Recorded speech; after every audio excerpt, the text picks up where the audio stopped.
السلام علیکم ورحمت الله وبرکاتو. د ایمان یوټیوب چینل ته ښه راغلاست.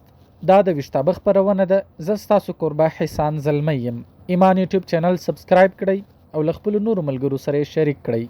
مننه.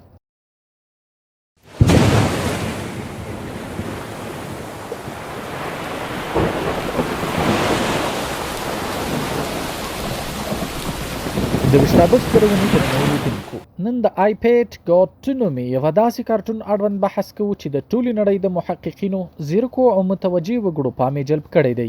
خلک بوخت دي، څیړي او پکښي خفیه پیغامونه ورڅخه را استخراجوي. د ایمان یوټیوب چینل د مینوالو له مسلسلو غوښتنو وروسته د ایمان ادارې هم شوی ګڼل چې له یاد کارټون فلم څخه بحث وکړي او بعضي مهم او واضح پیغامونه یې شریک کړو. ولو که د دې کارټون په اړه خلک مختلفي آراوې لري، ایمان یوټیوب چینل سره لدی چې د ټولو رایو ته احترام لري، خو خپل رای هم لري چې په لاندې ډول یې در سره شریکو. هله د تر پایه را سره ملسئ. مننه. دا کارټون آی ایم پیټ ګوټ نومیږي چې د ماشومانو د پیټ ګوټ نومي کتاب څخه نوم اخیست شوی دی. هغه کتاب چې بوش د 11 سپټمبر د پیښې په ورځ د ماشومانو په یو مکتب کې په لاس کې نیولی وو.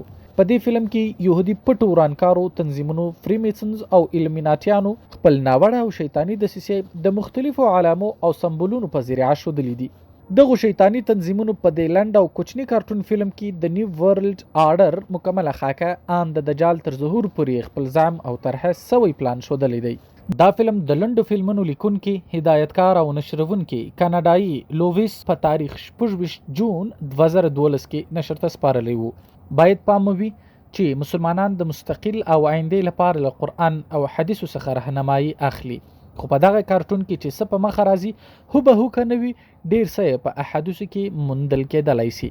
هسې خو په دې ویډیو کې بیخي ډېر پیغامونه دي چې ټول یې راسپړل مشکله ده، خو موږ د یو څو څېړونکو له لوري متفق هغه پیغامونه دلته راوړي چې اخذ یې آسانو، تر څو پوه سو چې د دجال ظهور ته څه ډول تیاری کېږي روانه ده. چا چې دا ویډیو جوړه کړې ده هغه په یوه مرکه کې ویلي دي چې نه پوهېدی چې څه جوړوي، بس عادتا اخته و چې دا فلم یې جوړ کړ.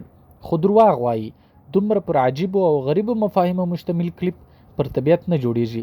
حقیقت خدا دی چې له خفیه تنظیمونو سره له سلا مشورې او د هغوی د هدایت وروسته یې نشر کړی دی او نهایت سخت پیغامونه یې پکښې ځای پر ځای کړي دي چې هر انسان ته پرې پوهېدل مشکله ده.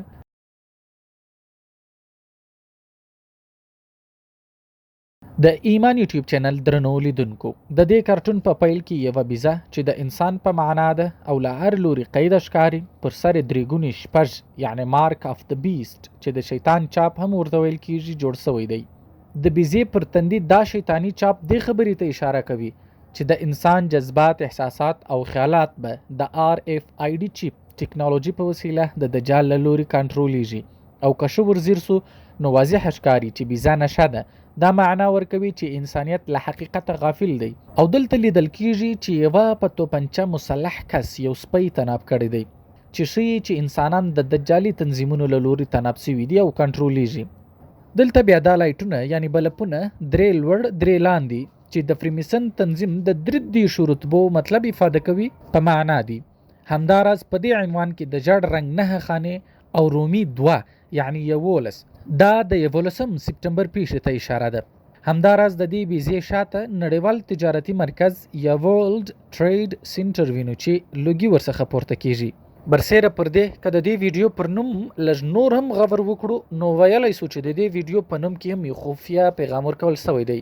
آی پیټ ګوټ 2 مطلب آی ایم پیټ ګوټ 2 دی، یعنی زه هم یو پالتو یا ساتل سوی بیزه یم. له دې څخه ممکن هدف دا وي چې گویا ټول انسانیت د صهیونیانو پالتو او غلام دی. باید یادونه وکړو چې د یهودیانو مذهبي کتابونه هغوی د انسانیت سرداران بولي، ځکه خو یهود د بایللي سردارۍ د بیرته احیا او اعادې لپاره خپل شیطاني چلونه او فریبونه په کار اچوي او دوی په دې عقیده دي چې د دجال له راګرځېدو څخه وروسته به پر ټوله نړۍ د دوی حاکمیت سلطه کوي. په ویډیو کې وړاندې 2 شیطاني لاسونه ښکاري. دا لاسونه د هغه دجالي خاندانونو په معنا دي چې نن سبا د ټولې نړۍ معاشیت او ټول وسایل په واک کې لري. د ویډیو په دغه برخه کې پر یو لاس وینه او پر بل لاس د ډالرو نښې دي. له دې څخه یې هدف دا دی چې په زور او زرو ټوله نړۍ کنټرولوي. دوی د خپل کار خلک په پیسو اخلي او که څوک انکار وکړي وژني یې. او د داسې ډیرو خلکو د مرګ مثالونه موجود دي چې تر شاید د همدې دجالي تنظیمونو لاسونه دي. ویډیو وړاندې ځي په دې برخه کې وینو چې دا وحشي لاسونه چې په ریوا د ډالرو نشه او بلې په وینو سور دی د امریکا پخوانی ولسمشر بوش نسوي. په ویډیو کې بوش د یوه ګوډاګي یا نانځکې په حیثیت ښودل سوی دی چې د لوړو لاسونو په اشارو ګډا کوي او دا ټوله صحنه په هغه صنف کې جوړه کړې ده چې بوش د 11 سپټمبر د پیښې په ورځ سهار ورغلی وو. بل خوا د بوش پر سر یو سپینه خولۍ ښکاري چې ورباندې د انګریزي حروفو ډي لیکلې ده. دلته د حرف ډي څخه مراد ډنس دی. دا خولۍ به په مکتبونو کې د بد اخلاق او بدرویه هلکانو ور پر سر کېدل او په کوم صنف کې چې بوش موجود دی د هغه صنف فرش د تورو او سپینو تختو څخه جوړ شوی دی چې دا جوتوي چې هغه په یو سخت جنجال کې راګیر دی او همداراز له دې تور او سپین رنګه فرش د ماسونیت خواته هم اشاره ده. دا بیا داودي ستوری یا سټار اف ډیوډ دی چې په دې توګه د دې هر څه تر شا د یهودانو شمولیت او لاس تثبیتوي. پر همدغه داودي ستوري لوړه د امریکا نقشه زړیږي. په نقشه کې هغه ټول ځایونه په نښه سوي دي چیرته چې صهیوني تنظیمونو خپلې دسیسې کامیابي کړي دي. دا میخ چې د نیویارک پر موقعیت ټک وهل سوی د 11 سپټمبر پیښې ته اشاره ده. دا میخ اوکلاهاما کې د اوکلاهاما چاودونو ته اشاره کوي. دا میخ نوي اورلین کې د طوفان پر مهال د لاینونو چاودیدلو ته اشاره ده. دا میخ چې د مکسیکو پر خلیج ټک وهل سوی د تیلو تویدلو پیښې ته اشاره ده. او د دې نقشې څخه لوړ به تاسو د بم په نوم د یوه مرغه رسم وینئ. بم مرغه د یوه شیطاني تنظیم بوهیمین نشان دی او په فری مسنري نومي تنظیم کې بیا د دې مرغه دا نښه د عقلمندۍ په علامت پیژندل کیږي. همدارس په ویډیو کې ښکاري چې د ساعت، ثانیه‌ګر، دقیقه‌ګر او ساعتګر ټول ستنې پر 12 ولاړې دي چې د 2012 ډسمبر ته اشاره ده. ځکه دوی په دې باور وو چې په یاد تاریخ به د دنیا مقناطیسي قطبونه بدلیږي چې په نتیجه کې به بیا د یخ دور راځي. یو بل تیوري ممکن دا هم وي چې دغه دجالي قوتونو ممکن خپل یو لړ طرح شوو دسیسو ته له یاد تاریخ څخه د عمل جامع اغوستل پیل کړي وي. له تورې تختې لاندې دا بیا د نیوټن دریم قانون ته اشاره ده چې وایي هر عمل مثبت یا منفي عکس العمل لري. دا څرګندوي چې ښه او بد سره برابر دي او د یوه قوت دوه نومونه دي. ځکه د صهیونیانو په عقیده چې له شو بغیر بد نامکمل دي او له بدو بغیر ښه نامکمل دي. ځکه خو د شو او بدو هیڅ مطلب نشته، بس چې دي سم دي. د بغل ته د یو پرمنس پریسیوي زړه عکس وینو چې زما په باور به مطلب دا وي چې په نړۍ کې د درواغ او فریب د رواج له امله به انسانیت د مایوسۍ او دربدریو سره مخامخ وي. هغه مایوسي چې شیطان غوندې زبردست پوهانې د الله جل جلاله د رحمت څخه وترټل او مایوسه یې کړل. دغې نښې ته چې د پښو او لاسونو لرونکي افي مار دی ریپټل ډریګن ویل کیږي. دا نښه د شیطان استازیتوب کوي او د دې عالمي څنګ ته د انساني دماغ عکس رسم دی. په داسې حال کې چې دا دماغ د ټکنالوژۍ د نښې په علامې په مابینځ کې په 2 برخو تقسیم شوی هم دی. دا پیغام ورکوي چې ګوایا ډیر ژر به دجالي ساینس پوهان د انسانانو پر دماغ واک خپل کړي او یا یې ممکن د دې دواړو عکسونو څخه د آدم علیه السلام او حوا انا قصې ته اشاره وي چې څه ډول شیطان تیر ایستل او له جنت څخه یې بهر وایستل. دلته یې د ایولوشن نظریې خواته اشاره کړې ده او ترڅنګ یو کس پر دار ختلی ښودل سوی دی چې دا افاده کوي چې پر انسانانو د انساني ارتقا نظریه او درواغ په بېشرمانه ډول تپل سوي دي او دا چې د ایولوشن لفظ پر تخته غیر مکمل لیکل سوی دی دې طرف ته اشاره ده چې دا نظریه خپل نیمګړې ده او درواغ ده. په ویډیو کې وړاندې ښودل کیږي چې یو کور اوره خستی او ورسره جوخت یو ماهی رسم سوی دی. دا په دنیا کې د رامنځته کېدو لپاره د طرح شویو تباهیو طرف ته اشاره ده. پر تخته لوړ د انسان تناسلي آله ښودل کیږي چې د فحاشۍ د عامولو او د نارینه بغیر د ماشوم د زیږولو خواته اشاره ده. د ساعت پر څنګ انساني ارتقا ښودل سوې ده. د انسان له سر شاته د لمر د وړانګو رسم دې طرح ته اشاره کوي چې نو انسان خپل خدای جوړېدلی سي. په ویډیو کې وړاندې بوش په خپلو ګوتو او لاسونو د ډیول هانز یعنی د شیطان ښکرونه جوړوي او وروسته بوش په اوباما تبدیل سي چې په مصنوعي ډول خاندي. له دې څخه یې هدف دا دی چې ټول امریکایي ولسمشران د صهیونیانو له لوري ټاکل کیږي. دوی ګوډاګیان دي او دوی یې نسوي. په داسې حال کې چې د تبدیلۍ پر وخت فقط مخ بدل سي، کالي او بوټونه یې هماغسې وي چې دا معنا ورکوي چې د دواړو ترمنځ هیڅ فرق نشته، یا دا چې دا تبدیلي فقط د څیرو ده، د طرحو او طریقې کار نه ده او خاندي ځکه چې د کردار لیکوال ورته ویلي دي چې وخاندي. د ویډیو په راتلونکې صحنه کې یوه انجلۍ ښکاري چې د ژوند په طلایي ربع کې ناسته ده. دا انجلۍ د حقیقت یا رښتاو معنا ورکوي هغه حقیقت چې صهیونیان د ختمولو پوره هڅه کوي. د دې انجلۍ شاوخوا بېهوشه ماشومان موجود دي او دا هغه خلک دي چې د وخت د صهیونیانو په کنټرول کې دي. د کارټون په راتلونکي صحنه کې چې له دغه انجلۍ څخه سیب پر ځمکه لویږي او د اوباما له پښو سره مشلي او د پخواني مصري د الاټرا علامه جوړیږي چې دا هم د روحاني تبدیلۍ نښه ده. د فلم په دې صحنه کې لیدل کېږي چې د اوباما د پښو څخه لاندې یوه سکه ده چې پرې د برطانوي تاج رسم جوړ شوی دی. د دې خبرې تایید کوي چې د نړۍ ټول معیشت همدغه صهیونیان کنټرولوي یا دا چې ټول ګوډاګي ولسمشران د دوی له لوري سپانسر کیږي. په راتلونکي صحنه کې لیدل کېږي چې سیب پر دوو برخو باندې تقسیمیږي او له منځه څخه یو ګل ټوکیږي. د ګل په لیدلو اوباما پریشانه سي او آن لبیري خواله سي ځکه دا ګل د علم او د حقیقت د خپرېدو علامه ده. د فلم په دې صحنه کې د امریکایي بیرغ غورځېدل د امریکا د سپر طاقت ختمېدلو خواته اشاره ده. ګوا امریکا د تورستانو له خوا تباه سوې ده. دلته ښکاري دا دوه بلډینګونه قصدن تخریبیږي. له دې وروسته په ویډیو کې د دجال د ظهور جریان ښودل کیږي. په دې صحنه کې دجال را روان دی او په اسمان کې سپوږمۍ چپه ښکاري. په اسمان کې چپه سپوږمۍ د اسلام د بدنامولو د علامې په توګه په ویډیو کې ښودل کیږي او نن سبا لیدل کیږي چې صهیونیانو د اسلام د بدنامولو لپاره خورا ډېرې دسیسې په کار اچولې دي چې له جملې مؤثره او مشهوره هغه د خوارجو فتنه ده. داعشان چې ځانونه مسلمانان بولي خو اسلام بدناموي او مسلسل هڅه کوي چې اسلام یو وحشي او ویرونکی دین معرفي کړي. په ویډیو کې وړاندې یو سمندر تیل ښکاري چې ټول د متحده ایالاتو پر لور روان دی چېرته چې د ازادۍ مجسمه د یهودیانو د ستوري په منځ کې همدې تیلو کې ولاړه ده.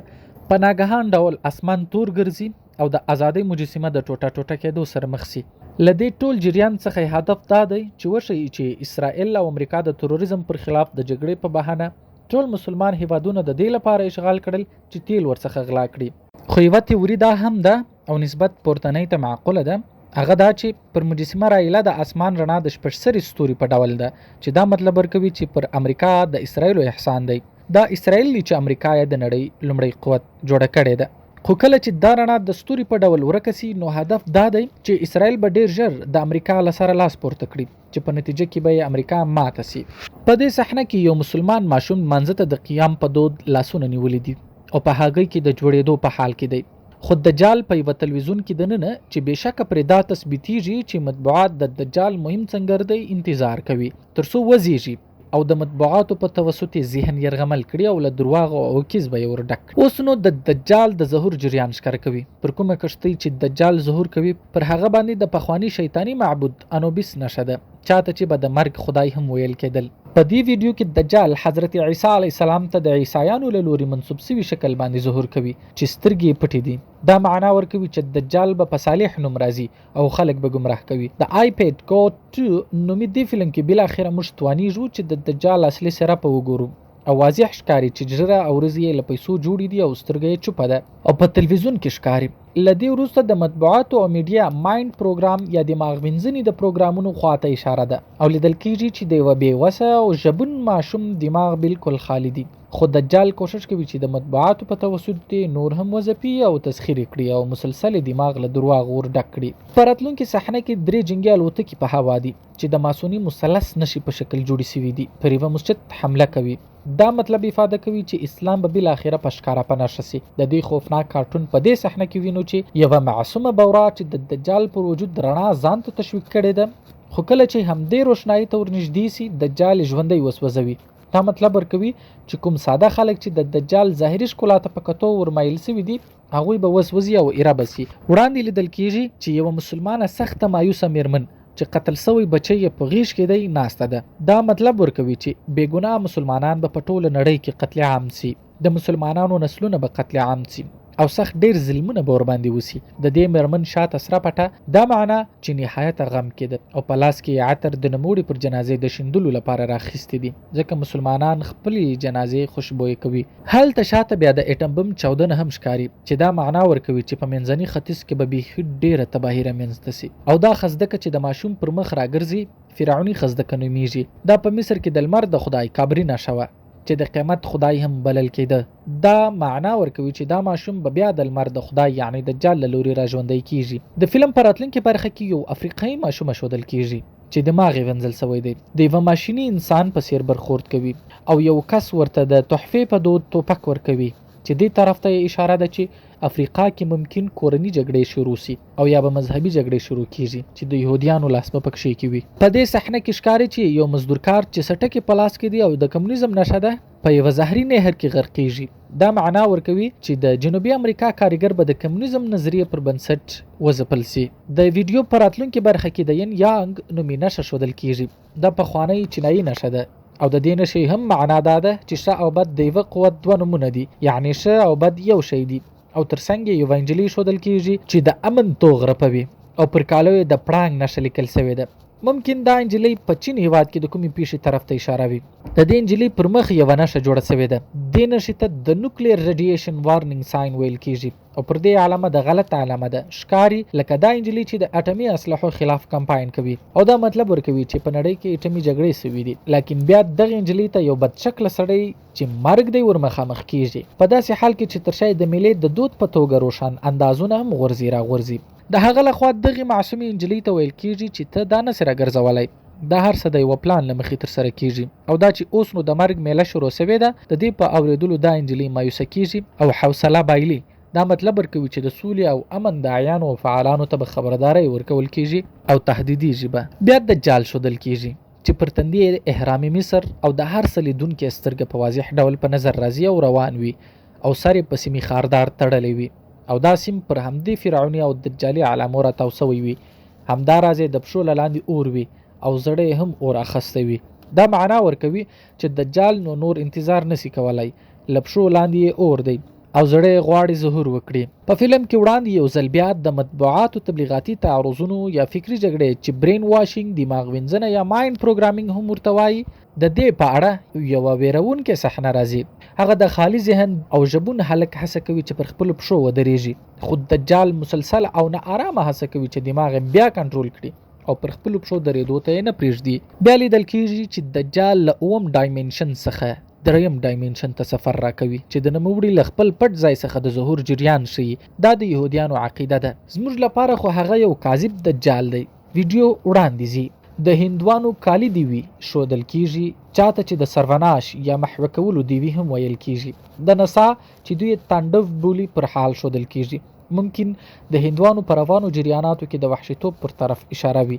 ممکن هندوان د مسلمانانو قتل عام ته زور ورکړي چې دې طرف ته اشاره ده چې هندوان ممکن د دجال په امر پر مسلمانانو باندې راز ظلمونو ته شروع وکړي. د فلم په راتلونکي صحنه کې د دجال د ظهور جریان بیا ښکاره کیږي. د دې ځل د دجال په کشتۍ کې ماهیان پناه اخلي. د ماهی نشه د صلیب څخه وړاندې د عیسویانو نشه وه. د دې برخې ممکن دا مراد وي چې د دجال د فتنې لومړی هدف په عیسایان وي او دوی غواړي وشي چې خلک د دجال په دروغجن روحانیت کې ورداخليږي. وروسته د تلویزیون دجال سخت ورخطا ښکاري ځکه دی اوس په دې پوسوي و چې هغه ماشوم اوس پر اشتیا او دروغو پوهیږي. نو دجال نور له تسخیره مایوسیږي او تشتي چې بل خالی الذهن ماشوم وممي او د هغه پر ذهن کار وکړي. خو دا ماشوم په خپل ژوند کې په لومړي ځل پر خپل پښو درېږي. اوس نو دی ښه پوهیږي چې دجال یو دروغجن او فریبجن دی. مطلب دا چې دا ماشوم نور آزاد دی. وروسته لیدل کېږي چې مرګ اوس هم په نړۍ کې اتڼ کوي او میله یې روانه ده او دا هغه مسلمان هلک دی چې بالاخره له مرګه راګرځېدلی دی. په دې صحنه کې وینو چې دجال له غاره راوځي او سترګې خلاصوي او لیدل کېږي چې سیمې خاردار هم ورکېږي او شاته کلیسا هم ورانېږي. معنا دا چې د دجال له ظهور وروسته به عیسویت ټول ختم سي او عیسویان به د دجال عبادت شروع کړي. په دې صحنه کې بیا له لمره شغلې د ځمکې پر لور راغورځي چې یوه یې د یوه احرام مصر پر سر مشلي او ټوله ورسره رانړېږي. معنا دا چې په نړۍ کې به مذاهب په بشپړ ډول ختم سي ځکه د مصر سره د مذهبونو د پیل بیخي ډیر تړاو نشته. دا معنا ورکوي چې دجال به انسانیت د مطلقي بندګۍ له بند آزاد او خپل ځان ته به پر سجده کولو مجبور کړي. د ایمان یوټیوب چینل درنو کتونکو دا ويښتابه خپرونه ده چې پکښي مو په نړۍ کې د یو جنجالي کارټون فلم آیپډ گو 2 شننه کوله. د یاد کارټون په اړه د وضاحت په کافي اندازه غوښتنه سوې وه. نو پر همدې بنا موږ هم د دې خپرونې موضوع وګرځول. باید یادونه وکړم چې د یاد کارټون فلم په اړه د مختلفو مذاهبو وګړو خپلې آراوې او نظرونه پاللي دي. هر څوک پکښي خپل ځان ګوري او د شیطانانو له لوري د دې کارټون دا عجیب او غریب اشارو ته حیران دي او ډاریږي. خو زموږ د مسلمانانو مستقبل موږ ته معلوم دی. زموږ راتلونکی کوم دجالي او شیطانی کارټون نسی تعینولی او نه د دجال په وسه د ترسو د مسلمانانو لپاره آینده تعین کړي. شیطان د خپل ټولي هڅې وکړي خو حقیقت دا دی چې حق به بالاخره بریالی کیږي او نتیجه دا ده چې هر فرعون لره موسی استه او د دجال سر پرې کولو ته عیسی علی السلام را روان دی. الله جل جلاله دې موږ د دجال لستري فتنې څخه وساتي. مننه کوم چې تر دې د مر سره وای. د ایمان یوټیوب چینل ویډیوګانی در سره خوشی کړئ او خپل نظرونه په کمنټونو کې راته ولیکئ. ایمان یوټیوب چینل سبسکرایب کړئ او له خپل نورو ملګرو سره شریک کړئ او د ورته نورو ویډیوګانو لپاره زموږ په چینل کې د ويښتابه لړۍ خپرونې تعقیب کړئ. السلام علیکم ورحمت الله وبرکاته.